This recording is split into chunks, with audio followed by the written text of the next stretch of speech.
প্রিয় শিক্ষার্থী, আসসালামু আলাইকুম। আশা করি সবাই ভালো আছো। আমিও এক প্রকার ভালো আছি। আর সবসময় বরাবরের মতো আমি বলে থাকি, অনলাইন ক্লাসে তোমাদের সামনে আসতে পেরে আমি সবসময় ভালো থাকি। ঠিক আছে, সবাই বাংলা বইটা নিয়ে বসো।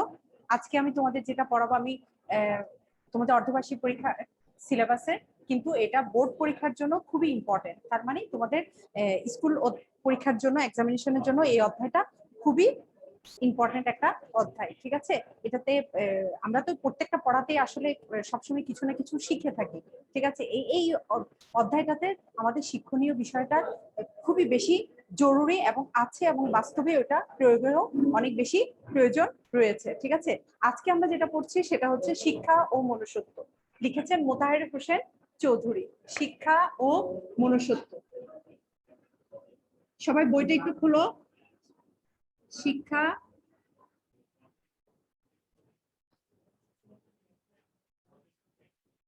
শিক্ষা ও মনুষ্যত্ব।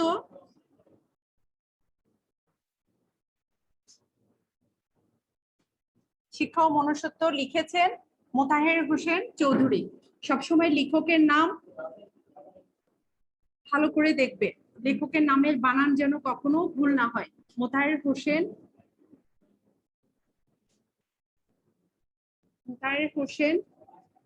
চৌধুরী।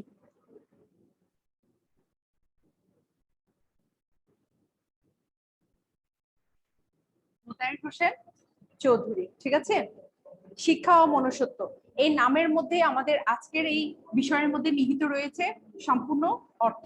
তার মানে প্রথমত হচ্ছে শিক্ষা, শিক্ষা ছাড়া মনুষ্যত্ব অর্জন করা যাবে না, এবং শিক্ষা অর্জন ছাড়া বাকি জীবনও আমরা পদার্পণ করতে পারবো না। ঠিক আছে, শিক্ষার মাধ্যমে আমরা বাকি জীবনটাতে আমাদের জীবনের যত ভালো দিক বলো, খারাপ দিক নির্বাচন বলো, যত কিছুই করে থাকি না কেন, আমরা সবকিছু শিক্ষার মাধ্যমে অর্জন করতে পারবো। ঠিক আছে, আমাদের ভিতরে যে বিবেকবোধ, মানবতা বোধ রয়েছে, সেটা একমাত্র শিক্ষার মাধ্যমেই সচেতন হয়ে উঠবে, এবং শিক্ষার মাধ্যমেই সেটা আমরা ধারণ করতে পারবো এবং সেটাকে প্রয়োগ করতে পারবো। ঠিক আছে, তাহলে শিক্ষা ছাড়া কখনোই মনুষ্যত্ব বোধের জাগ্রত হবে না। এখন প্রশ্ন থাকতে পারে যে মনুষ্যত্ব বোধ কি? সবকিছু প্রশ্নের উত্তর আমি ধারাবাহিকভাবে আলোচনার মধ্যে চলে আসবে। এই পর্যায়ে আমরা আজকের অধ্যায়ের যে শিখন ফলগুলো রয়েছে, আমি আগে তোমাদেরকে সেটা বোর্ডে লিখে দিই। ঠিক আছে, তোমরাও লিখে নাও। শিখন ফলটা জানা থাকলে তাহলে এই অধ্যায়টা পাঠ করে তুমি কি জানতে পারছো এটা ভালো করে বুঝতে পারবে। এক, শিখন ফলটা হচ্ছে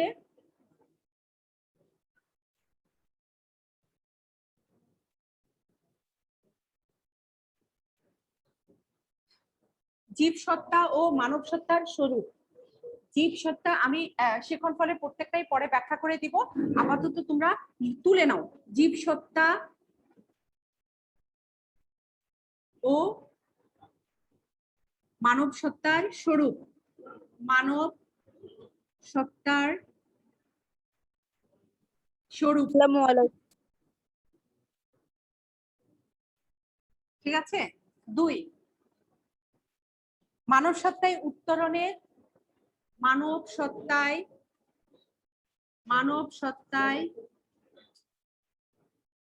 উত্তরণের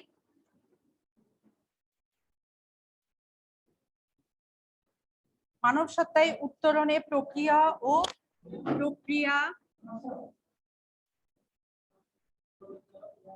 প্রক্রিয়া সম্পর্কে জানতে পারবো। ঠিক আছে,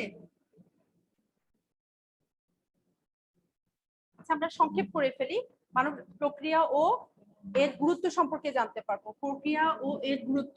ঠিক আছে, প্রক্রিয়া ও এর গুরুত্ব,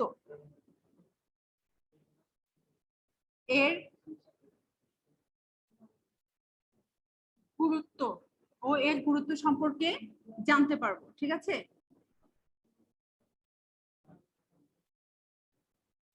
তোমরা এগুলো খাতায় তুলে নাও। খাতায় লিখে রাখলে শিখন ফলটা যদি তোমার শুরুতেই লেখা থাকে, তাহলে সেক্ষেত্রে সেই অধ্যায়টা সম্পর্কে তোমার পর্যালোচনা করতে সুবিধা হবে। ঠিক আছে, সবাই তুলে নিচ্ছ?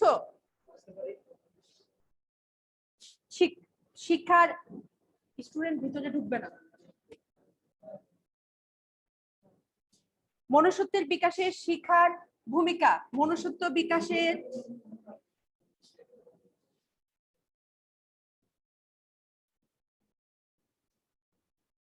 মনুষ্যত্বের বিকাশে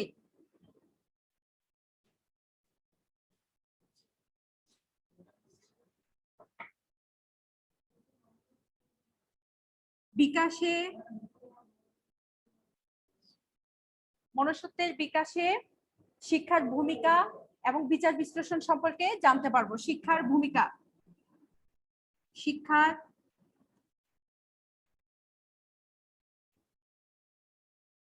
ভূমিকা আমি বিশ্লেষণ করলে বাকিটা তোমাদের পরিষ্কার হয়ে যাবে, ঠিক আছে। এরপরে রয়েছে বর্তমানে প্রাতিষ্ঠানিক শিক্ষার সঙ্গে প্রকৃত শিক্ষার যে সম্পর্ক। বর্তমানে প্রাতিষ্ঠানিক শিক্ষার সাথে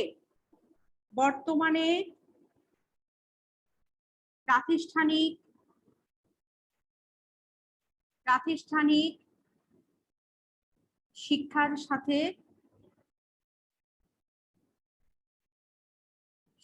সাথে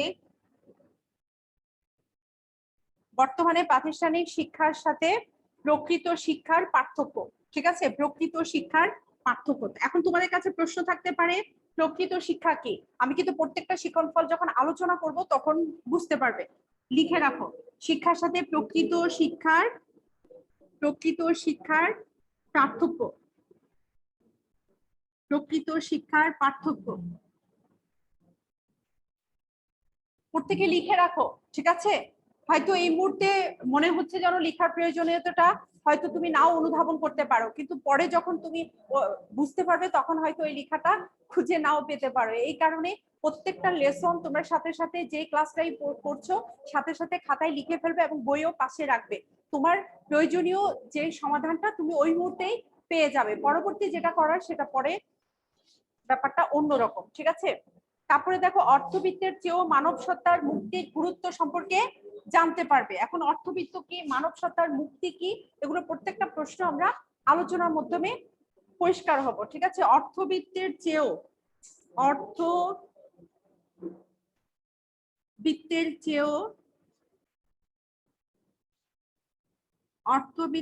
চেয়েও মানব সত্তার গুরুত্ব সম্পর্কে, ঠিক আছে।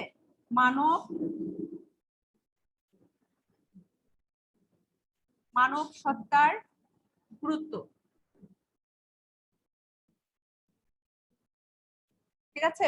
আমি তোমাদেরকে এখানে কিন্তু শেখনফল আমরা এই কয়েক পাঁচটার মধ্যে কিন্তু অনেক কিছু চলে আসছে, ঠিক আছে। আমি তোমাদেরকে প্রত্যেকটাকে আমি একটু সংক্ষিপ্ত করে শেখনফলটাকে তুলে ধরার চেষ্টা করেছি, ঠিক আছে। তোমরা লিখে রাখো। প্রথমটা হচ্ছে জীবসত্তা ও মানব সত্তার স্বরূপ, দ্বিতীয় হচ্ছে মানব সত্তায় উত্তরণের প্রক্রিয়া ও এর গুরুত্ব সম্পর্কে জানতে পারবো, মনুষ্যত্বের বিকাশে শিক্ষার ভূমিকা কি সেটা সম্পর্কে আমরা জানতে পারবো, এবং বর্তমানে প্রাতিষ্ঠানিক শিক্ষার সাথে প্রকৃত শিক্ষার যে পার্থক্য রয়েছে সেটাও আমরা বুঝতে পারবো, ঠিক আছে। অর্থবিত্তের চেয়েও মানব সত্তার গুরুত্ব সম্পর্কেও জানতে পারবো। আসলে অর্থবিত্তের আমরা সমাজে যখন বসবাস করে আমাদের জীবন চরিত্রটা এমন ভাবে তৈরি হয়ে উঠে যে মূল প্রয়োজনীয়তাটা আমরা মনে করি যে অর্থবিত্ত, অর্থ ছাড়া আসলে জীবনটা কি অথর্ব বা অনর্থ হয়ে যায়, ঠিক আছে। আসলে কিন্তু তা না। অর্থের চেয়েও যে মানব সত্তার মুক্তিটা যে কতটা তীব্রভাবে প্রয়োজনীয়তা অনুধাবন করা হয় এটা তুমি এই প্রবন্ধটা পাঠ করলেই বুঝতে পারবে, ঠিক আছে। এই এখন প্রথমত প্রশ্ন হচ্ছে শিক্ষা ও মনুষ্যত্বটা কোন গ্রন্থ থেকে নেওয়া হয়েছে, কেউ কি বলতে পারবে? এটা সংস্কৃত কথা থেকে শিক্ষা ও মনুষ্যত্বটা নেওয়া হয়েছে, সংস্কৃত কথা, ঠিক আছে। সংস্কৃত কথা, এটা লিখে রাখো, খুবই ইম্পর্টেন্ট একটা।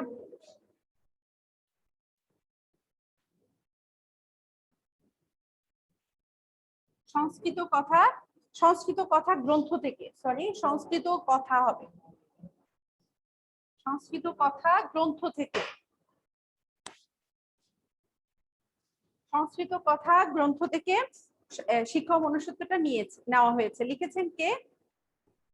মোতায়ের হোসেন চৌধুরী, ঠিক আছে। সবসময় লেখকের নাম বারবার পড়বে এবং লিখবে, যাতে গল্পের নামের সাথে লেখকের নাম ওতপ্রোত ভাবে তুমি শিখে ফেলতে পারো। এমন সময় হয় যে তোমাদের বিশেষ করে সৃজনশীল প্রশ্নে লেখার সময় তোমরা গল্পের নাম লিখছো একটা, প্রবন্ধের নাম লিখছো একটা, লেখকের নাম লিখছো আরেকটা, ঠিক আছে। ওই যে হয়তো অনেকজন লেখকের নাম তোমরা পড়ার সময় গোলমাল পাকিয়ে ফেলো। এই জন্য সবসময় গল্পের নামের সাথেই তুমি লেখকের নামটা পড়বা, তাইলে তুমি শিক্ষা মনুষ্যত্ব বলার সাথে সাথে তোমার কাছে মাথায় চলে আসবে লেখকের নামটা মোতাহার হোসেন চৌধুরী, দুটোই পাশাপাশি একসাথে পড়বে। ঠিক আছে, এখন আমরা একটু মোতাহার হোসেন চৌধুরী সম্পর্কে একটু জানার চেষ্টা করি। তিনি হচ্ছেন একটু সংস্কৃত মনা প্রকৃতির মানুষ ছিলেন, খুবই মার্জিত রুচি সম্পন্ন ব্যক্তি হিসাবে খ্যাত ছিলেন। তিনি শিখা নামক একটি পত্রিকার সাথে যুক্ত ছিলেন। উনি একটি পত্রিকার সাথে, তার মানে উনি পত্রিকাও লেখালেখি করতেন। ঠিক আছে, সংস্কৃতবান যারা যারা একটু সংস্কৃতির সাথে ওতপ্রোতভাবে জড়িত তারা একটু লেখালেখিটা করেন। তো মোতাহার হোসেন চৌধুরী লেখালেখি করতেন, একটু মার্জিত রুচি সম্পন্ন ব্যক্তি ছিলেন এবং উনি শিখা নামক একটি পত্রিকার সাথেও যুক্ত ছিলেন। তার লেখায় মননশীলতা ও চিন্তার স্বচ্ছন্দ প্রকাশ ঘটেছে। মননশীলতা, তার লেখনের মাধ্যমে সবসময় মনের যে চাহিদা, মনের যে একটা তৃষ্ণা, সেটা নিবারণ করা যায় কিভাবে, তার লেখনীর মাধ্যমে সেটা বেশি পরিস্ফুটিত হয়ে ওঠে। ঠিক আছে, উনি মানসিকভাবে মানুষ কিভাবে সুন্দর হয়ে উঠতে পারে, মনের দিক থেকে মানুষ কিভাবে সুন্দর হয়ে উঠতে পারে, এই দিকটাই বেশি উনি অনুধাবন করেন। ঠিক আছে, ওনার এই যে শিক্ষা ও মনুষ্যত্ব, এটাও কিন্তু মানব সত্তাটা কিভাবে উত্তরণ ঘটানো যায়, কিভাবে মানুষের মানব সত্তাটাকে জাগ্রত করা যায়, সেই জায়গাটাই উপরে বেশি গুরুত্ব দিয়ে ওনার লিখনীটা এখানে লেখা আছে। তার মানে ওনার লেখনীর মধ্যে আসলে সবসময় মননশীলতাটাকে বেশি প্রকাশ পায়। ঠিক আছে, তাহলে আমরা লেখকের সম্পর্কে একটু জানতে পারলাম এবং এই প্রবন্ধটি কোন গ্রন্থ থেকে নেওয়া হয়েছে সেটাও জানতে পারলাম। ঠিক আছে, মাধ্যম, মাধ্যম হচ্ছে মনুষ্যত্ব বোধে উন্নত হওয়া, এটার মূল প্রতিপাদ্য বিষয়। শিক্ষার মাধ্যমে এটা এই প্রবন্ধের মূল একটা কি পয়েন্ট থাকে। ঠিক আছে, একটা মূল কি পয়েন্টটাই হচ্ছে শিক্ষার মাধ্যমে মনুষ্যত্ব বোধে জাগ্রত হওয়া। তাহলে কিভাবে মনুষ্যত্ব বোধে উত্তীর্ণ হতে পারে শিক্ষার মাধ্যমে, সে প্রক্রিয়াটা আমরা এখানে জানতে পারবো, অনুধাবন করতে পারবো। ঠিক আছে, এখানে আবার জীবসত্তা কি, মানব সত্তা কি, এটা আমরা একটু একটু ছোট করে আলোচনা করে নিই। জীবসত্তা হচ্ছে বাঁচার তাগিদে আমরা যেটা করে থাকি, সেটা হচ্ছে জীবসত্তা। এই জীবসত্তার জন্যই আমাদের যত আয়োজন, আমাদের বেঁচে থাকার মধ্যে যত আয়োজন বেশিরভাগই হয়ে থাকে জীবসত্তার ক্ষেত্রে, কিন্তু মানব সত্তার দিক থেকে আমরা কখনোই দৃষ্টি দেই না। ঠিক আছে, সেটা হচ্ছে আমাদের মানসিক অবস্থা, আমাদের মনের যে উত্তরণ, সেটারও কিন্তু একটা সুন্দর একটা উত্তরণের প্রয়োজন রয়েছে। সেটাও কিন্তু দিনকে দিন এমনও হতে পারে যে জীবসত্তার তাগিদে কিন্তু আমি মনুষ্যত্ব বোধ যদি হারিয়ে ফেলি, তাহলে আমার জীবনে সুন্দরভাবে বেঁচে থাকাটাই কষ্টদায়ক হয়ে উঠবে। ঠিক আছে, জীবনে ভালোভাবে সুন্দরভাবে সুস্থভাবে সুন্দরভাবে বেঁচে থাকাটা একেবারে প্রতিকূল হয়ে উঠবে। ঠিক আছে, অনুকূলে আর থাকবে না। তারপরে দেখো, নামগত বিষয়বস্তুর উপর ভিত্তি করে কিন্তু আসলে যে কোনো প্রবন্ধ বা গল্প, নাটক, উপন্যাসটা তৈরি হয়ে থাকে। ঠিক আছে, ঠিক এই ক্ষেত্রে কিন্তু শিক্ষা ও মনুষ্যত্ব নামকরণটা কিন্তু একেবারে সার্থক।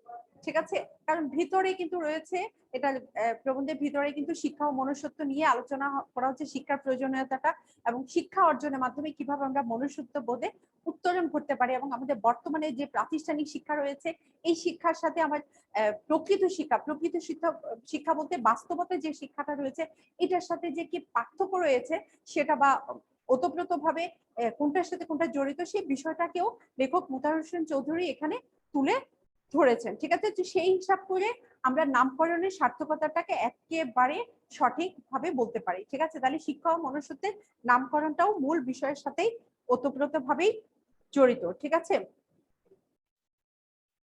এখন এক কথায় আমরা যদি বলতে পারি শিক্ষা ও মনুষ্যত্বটা কোন ধরনের, এটা কি গল্প, নাটক, প্রবন্ধ কি? আমি সবসময় বলি তোমাদের প্রথম যেটা জানা দরকার সেটা হচ্ছে শিক্ষা, যে কোনো যে পাঠটাই পড়বা, এটা গল্প না, নাটক না, উপন্যাস, এই নামকরণটা জানবে এবং লেখকের নাম জানবে, ধারাবাহিকভাবে সবকিছু জেনে রাখবে, বা মূল 3 পয়েন্ট গুলোকে তুমি পেন্সিল দিয়ে উপরে লিখে রেখে রাখতে পারো। সেক্ষেত্রে এটার একটা রূপ রয়েছে। ঠিক আছে, তাহলে শিক্ষা ও মনুষ্যত্বের রূপটা কি? শিক্ষা ও মনুষ্যত্বের রূপ, শিক্ষা ও মনুষ্যত্বের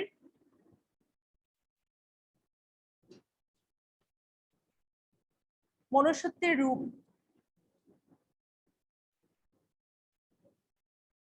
শিক্ষা ও মনুষ্যত্বের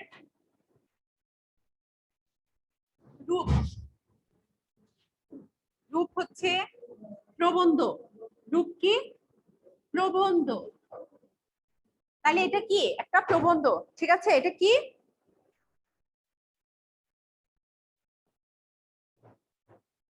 এটা হচ্ছে একটা প্রবন্ধ, ঠিক আছে? তাহলে শিক্ষা ও মনুষ্যত্বের রূপটা হচ্ছে এটা একটি প্রবন্ধ, এটা মনে রাখতে হবে। তারপরে সবকিছু আমি আলাদা করে বলে দিচ্ছি কেন, আমাদের গল্প নাটক উপন্যাস গুলো কিন্তু বিভিন্ন সময় সাধু চলিত ভাষায় লেখা হয়ে থাকে। তো সেক্ষেত্রে শিক্ষা ও মনুষ্যত্বটা কোন ভাষায় রচিত? এটার ভাষাটা কি? এটার ভাষাটা হচ্ছে চলিত ভাষা, এটার ভাষাটা হচ্ছে চলিত ভাষায় রচিত। তাহলে শিক্ষা ও মনুষ্যত্ব চলিত ভাষা, ঠিক আছে? এই বিষয়গুলো আমি তোমাদেরকে খুঁটিনাটি বিষয়গুলো বলে দিচ্ছি, কারণ হচ্ছে পাঠ্য বইয়ে কিন্তু এগুলো নাই। তোমাদের জানার জন্য আমি এই পুরো বিষয়টাকে তুলে ধরছি, এবং সৃজনশীল প্রশ্ন তোমরা এগুলো লিখতে পারবে, ঠিক আছে? তাহলে শিক্ষা ও মনুষ্যত্বটা কি ভাষায় রচিত? চলিত ভাষায়, চলিত ভাষা রীতিতে রচিত হয়েছে, ঠিক আছে? এবার আসি আমরা, কিছু কঠিন শব্দার্থ রয়েছে, এই শব্দার্থগুলো যদি আমি জেনে নিই তাহলে অবশ্যই অবশ্যই কি হবে, ভিতরে প্রবন্ধটা বুঝতে একটু সুবিধা হবে, ঠিক আছে? তোমাদের পাঠ্য বইয়ে কিছু শব্দার্থ রয়েছে, সেগুলো তুমি ভালো করে জেনে নিবে। তার পাশাপাশি কিছু শব্দার্থের প্রয়োজন রয়েছে, আমি সেগুলো তোমাদের সাথে আলোচনা করব, ঠিক আছে? মনুষ্যত্ব, প্রথমত হচ্ছে মনুষ্যত্ব। আমি প্রথমত মনুষ্যত্ব, ঠিক আছে? তারপরে রয়েছে আস্বাদন, যেগুলো বইয়ে নেই তার বাইরেও আমি যেটা প্রয়োজন রয়েছে সেই শব্দগুলো নিয়ে এসেছি, ঠিক আছে? কারারুদ্ধ,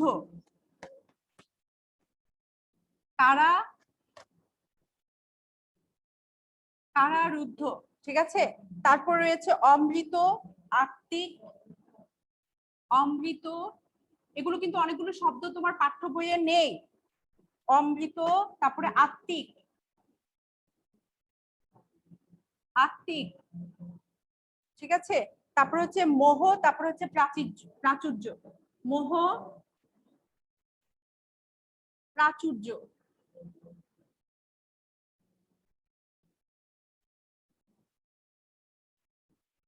মোহ এবং প্রাচুর্য, ঠিক আছে? এই শব্দগুলো কিন্তু সবগুলো তোমার পাঠ্য বইয়ের মধ্যে নেই, তারপর আমি লিখে রাখছি, তোমরা শব্দের অর্থগুলো তুলে নিবে। মনুষ্যত্ব, মনুষ্যত্ব প্রথমতই হচ্ছে মানুষের মধ্যে থাকা উচিত এমন কতগুলো গুণাবলী, ঠিক আছে? সৎ গুণ যেগুলিকে বলা হয়, মানুষের মধ্যে থাকা উচিত এমন সৎ গুণ, মানুষের মধ্যে থাকা উচিত, মানুষের মধ্যে, মানুষের মধ্যে থাকা উচিত এমন সৎ গুণ, ঠিক আছে? একজন মানুষের যেই সকল গুণাবলী থাকা একান্ত প্রয়োজন সেই গুণগুলোকে বলা হয় মনুষ্যত্ব বোধ। তাহলে যেহেতু আমরা মানুষ, আমাদের মধ্যে কিন্তু এই মনুষ্যত্ব বোধটা অবশ্যই থাকা উচিত, ঠিক আছে? অন্তত এই মনুষ্যত্ব বোধটা। তারপর হচ্ছে আস্বাদন, জিহ্বা দ্বারা স্বাদ গ্রহণ করা যায় এমন কিছুকে বলা হয় আস্বাদন, ঠিক আছে? এখন ধরো এই যে শিক্ষার শিক্ষার আমরা সাধারণত একটু উদাহরণ দিয়ে বলি, একটা বিরিয়ানি যখন খাই, এটা কিন্তু দেখে আমরা বুঝতে পারবো এটা স্বাদটা কেমন, তাই না? বিরিয়ানিটাকে আবার খেতে হবে, খেলে এটার স্বাদটা ভালো না মন্দ আমরা তখন বুঝতে পারবো, ঠিক আছে? আবার প্রকৃত শিক্ষার স্বাদ যে আস্বাদন, এটা কিন্তু আমরা জিহ্বা দিয়ে নিতে পারবো না। এই ক্ষেত্রে কিন্তু প্রকৃত শিক্ষার স্বাদ আমরা তখনই অবলোকন করতে পারবো যখন এটার ফলাফল কি অন্য থেকে আমরা বুঝতে পারবো, বা সমাজে এটা প্রতিষ্ঠিত হবে, সমাজে যেটা আমরা অবলোকন করতে পারবো, তখনই এটার স্বাদটা আমরা বুঝতে পারবো, ঠিক আছে? এই ক্ষেত্রে আমার এই আস্বাদন শব্দটা অবশ্যই দরকার রয়েছে, কিন্তু মূলত আস্বাদন শব্দের অর্থ হচ্ছে জিহ্বা দ্বারা যেটা স্বাদ গ্রহণ করা হয়, ঠিক আছে? জিহ্বা, জিহ্বা দ্বারা স্বাদ গ্রহণ,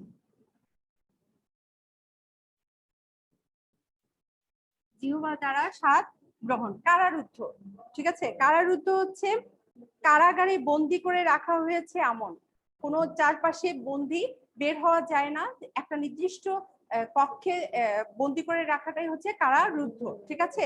তারপরে হচ্ছে অমৃত, যা পান করলে অমর হওয়া যায়, অমৃত যা পান করলে অমর হওয়া যায়, তার মানে অমর হওয়া যায় মানে কি কখনো মৃত্যুবরণ করবে না, ঠিক তা না।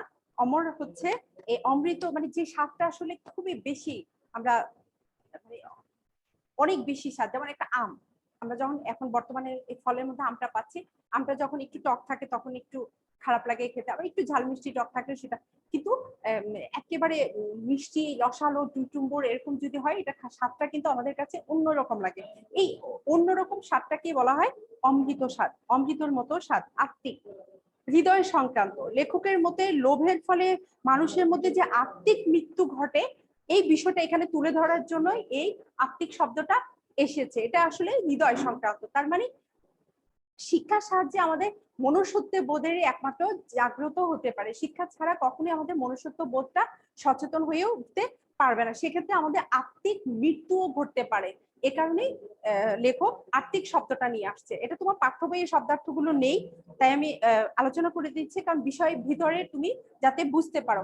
মোহ, বিবেচনাহীন আকর্ষণ, এমন কিছু রয়েছে আমাদেরকে আকর্ষণ করে যেটা আমরা বিচার বিবেচনা করি না। ঠিক আছে, আসলে এই শিক্ষা যদি না থেকে থাকে, বিচার বিবেচনাহীন ভাবে আমরা চলতে থাকি, এই মুহূর্তে যেন আমরা না পড়ে থাকি। প্রাচুর্য মানে আধিক্য, ঠিক আছে, প্রাচুর্য মানে অধিক, অনেক বেশি, যেটাকে বলা হয় মানে যা দরকার তার চেয়েও বেশি থাকাটাকে বলা হচ্ছে প্রাচুর্য। ঠিক আছে, হতভাগ্য মানে হতভাগা বা অভাগা, আমরা এটা সহজে জানি। এর পাশাপাশি আমাদের পাঠ্য বইয়ে যে শব্দার্থগুলো রয়েছে সেগুলো কিন্তু আমরা নিজেরাও জানি, এবং অর্থটাও বইয়ে লেখা আছে, সেক্ষেত্রে তোমাদের পড়ার জন্য সুবিধা হবে, তোমরা সেই শব্দ পড়বে। এই শব্দগুলো তোমাদের বইয়ে নেই, তাই আমি তোমাদেরকে তুলে ধরে দিয়েছি। ঠিক আছে, যেমন ধরো এখানে রয়েছে নিগর, নিগর মানে শিকল।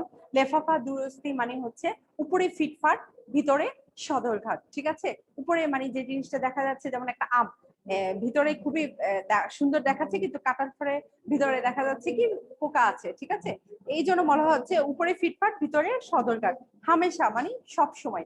ঠিক আছে, তাহলে আমি মূলত তোমাদেরকে প্রত্যেকটা বিষয়ের শিক্ষণফল অনুযায়ী আমি শব্দার্থ দিয়ে মোতাহার হোসেন চৌধুরী সম্পর্কে জানলাম, এবং শিক্ষা ও মনুষ্যত্বটা কোন ধরনের, কোন রূপের, কোন ভাষায় রচিত, আমরা সবকিছুই কিন্তু জানতে পারলাম। আমি আশা করি তোমরা সবাই এগুলো নোট করে রেখেছো। শব্দের অর্থগুলিকে লিখে দিব। কারারুদ্ধ মানে কারাগারে বন্দী, কারাগারে বন্দী এমন।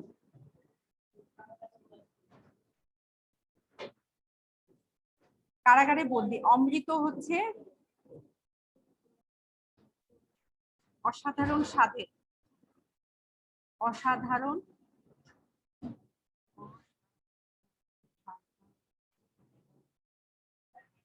অমৃত হচ্ছে বইয়ের ভাষায় যা পান করলে অমর হওয়া যায়। ঠিক আছে,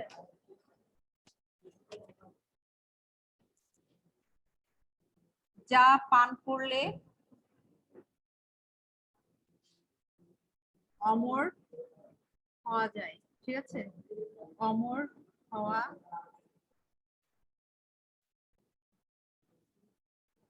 আত্মিক হচ্ছে, আত্মিক হচ্ছে হৃদয় সংক্রান্ত।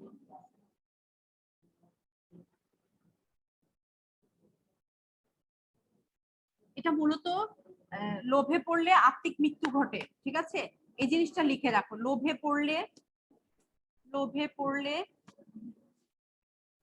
আত্মিক মৃত্যু ঘটে।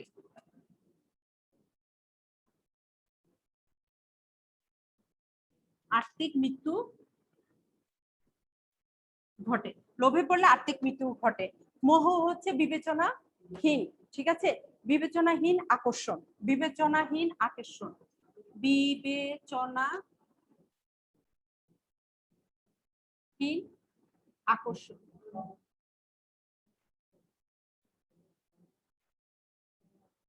প্রাচুর্য মানে অধিক, প্রাচুর্য মানে অধিক। ঠিক আছে, প্রাচুর্য মানে হচ্ছে অধিক। এবার চলে আসো আমাদের দেখো লেখক কিন্তু এখানে মনুষ্যত্ব বোধটাকে, মানুষের জীবনকে একটি, মানুষের জীবনকে কি করেছেন, মানুষের জীবনকে উনি এক ধরনের দোতলা ঘরের সাথে তুলনা করেছেন। মূলত শিক্ষা ও মনুষ্যত্বের প্রবন্ধের মধ্যে মানুষের জীবন যে আমরা যেভাবে জীবনযাপন করছি এটাকে একটা দোতলা ঘরের সাথে তুলনা করেছেন, ঠিক আছে। এইখানের মধ্যে জীবসত্তা হচ্ছে সেই ঘরের নিচের তলা, আর মনুষ্যত্ব বোধ হচ্ছে উপরের তলা। নিচের তলা হচ্ছে জীবসত্তা, লিখে রাখো, নিচের তলা হচ্ছে জীবসত্তা, উপরের তলা হচ্ছে মনুষ্যত্ব বোধ, ঠিক আছে, মানব। সুতরাং আমাদের জীবসত্তা থেকে মনুষ্যত্ব বোধে উন্নতি হতে হলে একমাত্র উন্নীত হতে হলে একমাত্রই মাধ্যম হচ্ছে শিক্ষা, ঠিক আছে। শিক্ষা ছাড়া কখনোই কেউ জীবসত্তা থেকে মানব সত্তা উন্নীত হতে পারবে না, ঠিক আছে। এখানে লেখক এটা ভালোভাবেই অনুধাবন করতে পারছেন। ধনী দরিদ্র সকলের অন্তরেই সেই একই ধ্বনি উত্থিত হয়, আমাদের কি আরো চাই চাই। এই চাই চাই শব্দটা কেন আসছে? এই চাই চাই শব্দটা হচ্ছে যে আমরা কিন্তু যখন স্বাভাবিকভাবে জীবসত্তাটাকে বাঁচিয়ে রাখতে চাই, সেক্ষেত্রে আমাদের দেখা যায় যে আমাদের আরো চাওয়ার প্রয়োজন দেখা যায়। সেক্ষেত্রে আমরা জীবন চাহিদাটা মেটানোর জন্যই উদ্দীপ হয়ে উঠি। আমরা তখন মানব সত্তায় উন্নীত হওয়ার জন্য এটা কখনোই চিন্তা করি না, ঠিক আছে। আমাদের মানব সত্তায় উন্নীত হওয়ার ব্যাপারটা তখন আর আমাদের মধ্যে থাকে না। তখন আমরা বাস্তবতায় খালি জীবন চালানোর জন্য নিজেদের মধ্যে নিহিত থাকি। এই জন্য এটাকে চাই চাই শব্দটাই যে আমাদেরকে আরো মনুষ্যত্ব বোধকে নষ্ট করে দিচ্ছে, জীবনটাকে গুরুত্ব দিচ্ছে, এই জিনিসটাই আমাদের এই শব্দটা ব্যবহারের মাধ্যমে বেশি বোঝা যাচ্ছে, ঠিক আছে। মানুষকে ভালো করে বোঝাতে না পারলে মানব জীবনে শিক্ষা শোনা ফলাতে কখনোই পারবে না। অর্থাৎ হচ্ছে মানুষকে আগে অনুধাবন করতে হবে যে আমাদের মনুষ্যত্ব বোধটাই হচ্ছে গুরুত্বপূর্ণ, ঠিক আছে। মনুষ্যত্ব বোধটাই আমাদের বেশি জরুরি, ঠিক আছে। জীবসত্তা থেকেও মনুষ্যত্বা উন্নীত হওয়াটা আমাদের জীবনের বেশি প্রয়োজনীয় রয়েছে। কিন্তু বেশিরভাগ লোকেই সেই তিমিরেই বলতে অন্ধকারে নিমজ্জিত থাকে। তারা মনে করে যে কোনো রকম বেঁচে থাকলেই হলো। আসলে বেঁচে থাকাটাই কিন্তু আসলে মূল উদ্দেশ্য নয়। অন্য চিন্তার নিগড় থেকে মানুষকে আসলে আগে মুক্তি লাভ করতে হবে। যে আমরা যে বেঁচে থাকার জন্য শুধু খাবার দাবার জন্যই যদি নিজেকে ডুবিয়ে রাখি, এই নিজের মনের শান্তি মনুষ্যত্ব বোধটাকে জাগ্রত না করি, তাহলে কখনোই হবে না। এই জন্য বর্তমান যুগে কিন্তু অনেকটা মনুষ্যত্ববোধে উন্নীত হওয়ার শিক্ষার ব্যবস্থা প্রচলন শুরু হয়েছে। এটা আসলে এখনকার যুগে এটা অভিনন্দনযোগ্য, ঠিক আছে।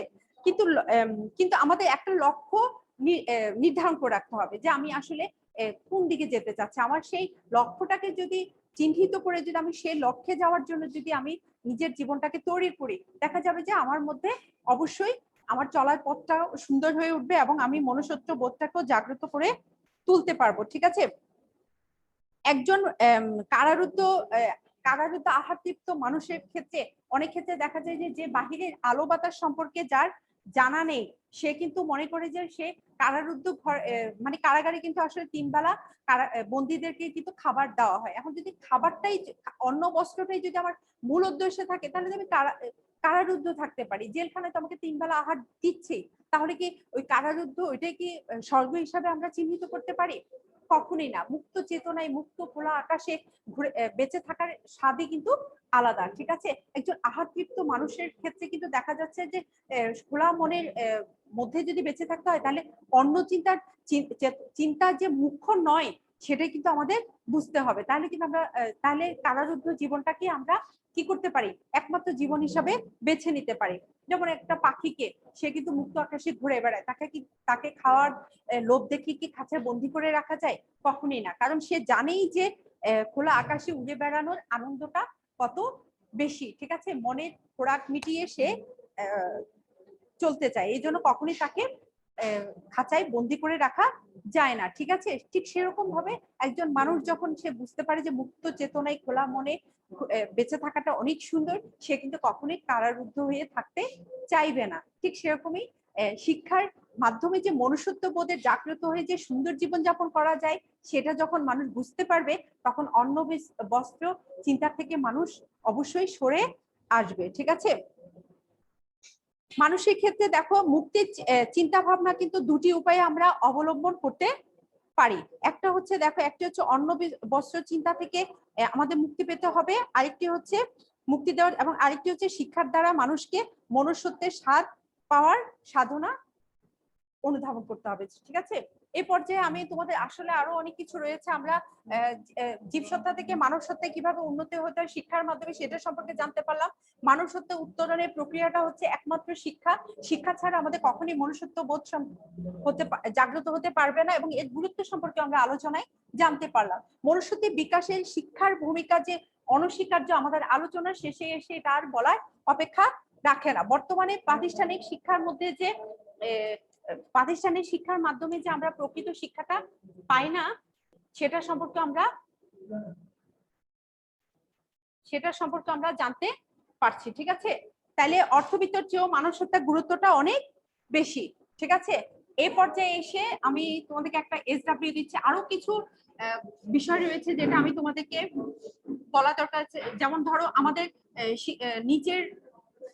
নিচের থেকে যখন আমরা কোনো কিছু উপরের দিকে উঠাই, তখন কিন্তু নিচের থেকে একটু ঠেলা দিতে হয়। ঠিক আছে, না হলে কিন্তু উপরে তোলা যায় না। তুমি দেখো কোনো কনস্ট্রাকশনে কাজ চললে দেখো উপরে কিছু তুলতে নিলে নিচের দিকে হেইয়া বলে ঠেলা দেয়, এবং উপর থেকেও একটা শব্দ উচ্চারণ করে উপরে তোলা হয়। ঠিক আছে, এই যে নিচের থেকে যে ঠেলাটা হচ্ছে, এটা কিন্তু হচ্ছে প্রকৃত শিক্ষা। ঠিক আছে, এই শিক্ষাটা না থাকলে কিন্তু হয়তো উপরে অনেক কষ্টে তোলা যাবেও, কিন্তু এটা সম্পূর্ণ তোলা নাও যেতে পারে। ঠিক আছে, মধ্য গিয়ে এটা পড়ে যেতে পারে। এই জন্য প্রকৃত শিক্ষা এবং শিক্ষা ছাড়া কখনো কোনো জিনিস আসলে উপরে উঠানো যায় না। এই যে ঠেলা ব্যবস্থা, এটাই কিন্তু হচ্ছে কোনো জিনিস, এটা মূলত শিক্ষা। তাহলে উপরে উঠার শিক্ষার মাধ্যমটাই হচ্ছে একমাত্র শিক্ষা। ঠিক আছে, এই পর্যায়ে তোমাদেরকে SW দিচ্ছি। SW হচ্ছে শিক্ষা ও মনুষ্যত্ব প্রবন্ধের থেকে 40টি নৈতিক তৈরি করবে। ঠিক আছে, শিক্ষা ও মনুষ্যত্ব থেকে, শিক্ষা ও মনুষ্যত্ব থেকে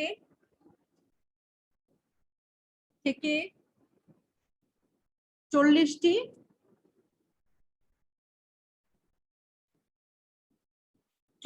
নৈতিক তৈরি করবে। ঠিক আছে,